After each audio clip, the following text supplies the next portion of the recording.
Bonsoir les gars, ce soir c'est le dernier rendez-vous en phase de poule et après on retrouvera les huitièmes de finale de cette CAN. Est-ce que le Cameroun est prêt pour affronter son prochain adversaire ce soir? Je pense bien que oui, mais il y aura des choses à modifier au cours de ce dernier match parce que devant ça ne doit pas arriver en huitième de finale, ça ne serait plus ce qu'on a vu en phase de poule. Pour moi, ce soir, j'aimerais qu'il essaye un peu de jouer avec cette défense. Pour moi, Chemalon était trop nonchalant. Donc pour moi, il est juste de l'écarter un peu et de faire la charnière centrale avec nous, Tolo, Samuel Koto, parce que les deux sont vifs.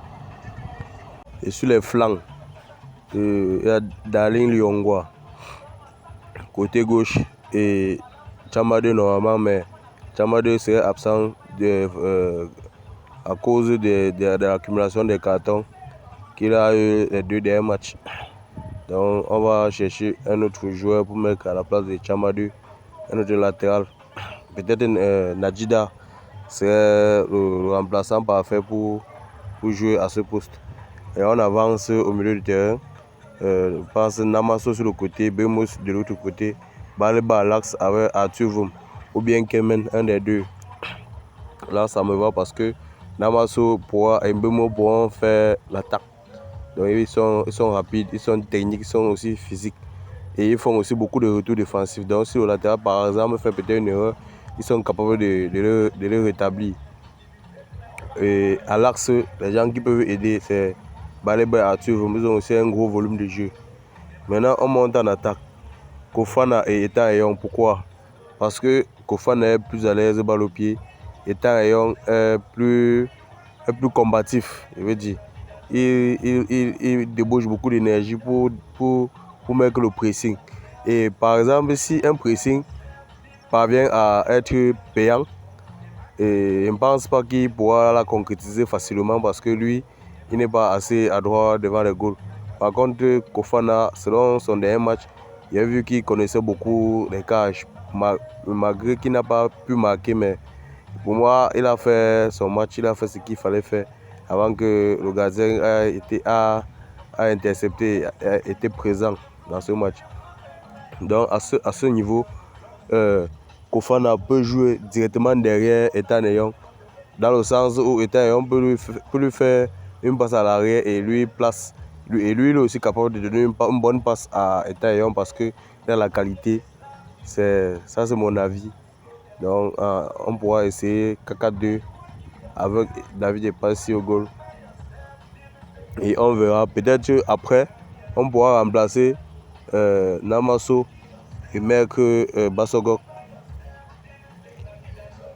selon la tendance du match.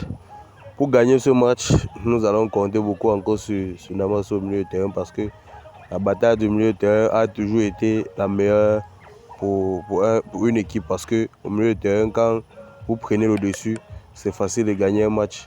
Et par contre, quand vous perdez le milieu de terrain, c'est très difficile de gagner un match parce que vous serez concret en train de compter sur l'individualité des attaquants parce qu'un ballon perdu au milieu de terrain ou bien le milieu de terrain trop vide crée beaucoup d'espace à l'adversaire.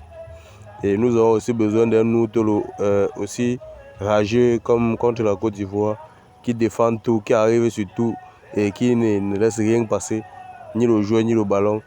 Et avec son règle, il peut encore pousser le Cameroun plus loin. Pour moi, c'est un bon capitaine qui encourage et qui donne la force à tout le monde d'avancer normalement et sans faute. Pour moi, il joue actuellement à son meilleur poste. Donc, à l'arrière gauche, là, il n'est pas trop performant comme à l'axe.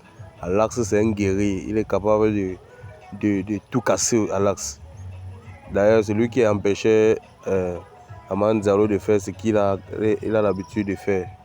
Mais nous avions Chamade qui a été suspendu dû à ces deux cartons jaunes pris dans les deux matchs précédents. Ce qui fait que nous avions un acteur démarquant, mais nous savions que nous avons les guerriers au banc de touche. et nous pourrons compter sur lui. Et en charnière centrale, moi j'aurais préféré qu'on laisse chez Malone, qui est dans sa numéro 3, sur le banc ce soir, pour voir un peu ce qu'on peut proposer sans lui, parce que lui, au moins, lui, il est un peu trop méfiant. Il n'est pas, je veux dire, il se méfie beaucoup et pour moi, il n'est pas, il veut jouer le monsieur propre et c'est pas bon parce que dans une équipe où on joue la rage, tout le monde doit être au diapason et pousser jusqu'au bout. Parce que le Cameroun ne vient pas regarder son adversaire. Nous sommes venus pour rentrer la canne. Les gars, abonnez-vous, n'oubliez pas de liker.